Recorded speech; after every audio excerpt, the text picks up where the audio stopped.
بسم اللہ الرحمن الرحیم۔ السلام علیکم ناظرین، آج ہم ارنی کے بارے میں جانیں گے۔ یہ ارنی یا آرنی بھی کہلاتا ہے۔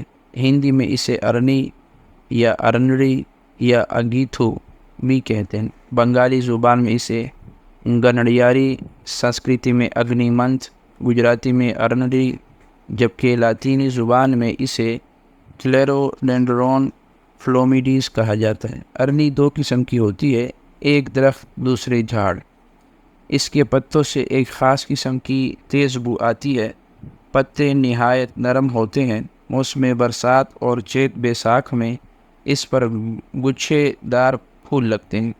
پھل بہت چھوٹے چھوٹے اور گول گول مٹر کے دانے کے برابر ہوتے ہیں اور اس کے اندر کئی چھوٹے چھوٹے بیج ہوتے ہیں۔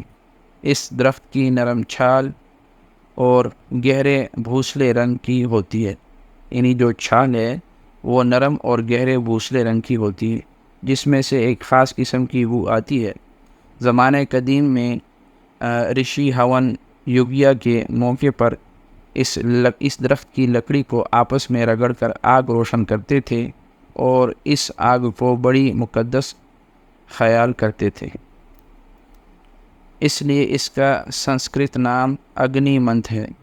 رنگ پھول سفید رنگ میں جو اس کا پھول ہے اس کا رنگ سفید ہوگا۔ پھل جو ہے اس کا پھل جو خام صورت میں ہوگا تو اس کا رنگ سبز پختہ سیاہ ہوگا۔ ذائقہ کڑوا اور تیز، مزاج گرم، مقام پیدائش پہاڑوں اور سمندروں کے کناروں پر عام ملتی۔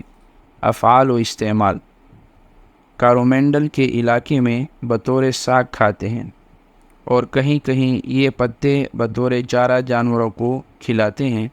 چکرویت میں لکھا ہے کہ ارنی کی جڑ کا پھنکا پانی سے پھسا ہوا گھی کے ساتھ ہفتہ بھر کھانے سے چھپاکی یعنی پتی کی تکلیف دور ہو جاتی ہے۔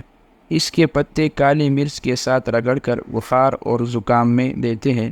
ارنی کے پتوں یا جڑ کے چھلکوں کا کاڑھا پیٹ کی خرابیوں کو درست کرتا ہے۔ سکم کے پہاڑی لوگ اس سے آگ نکالتے ہیں۔ معزز سامعین، مزید طبی رہنمائی کے لیے ہمارے دیے گئے واٹس ایپ نمبر پر رابطہ کریں اور اسی طرح کی مزید معلوماتی ویڈیوز حاصل کرنے کے لیے ہمارے چینل کو سبسکرائب کریں اور ہمارے ہر آنے والی ویڈیو کو لائک اور شیئر کریں اور بیل آئیکن کو دبانا نہ بھولیں۔ شکریہ۔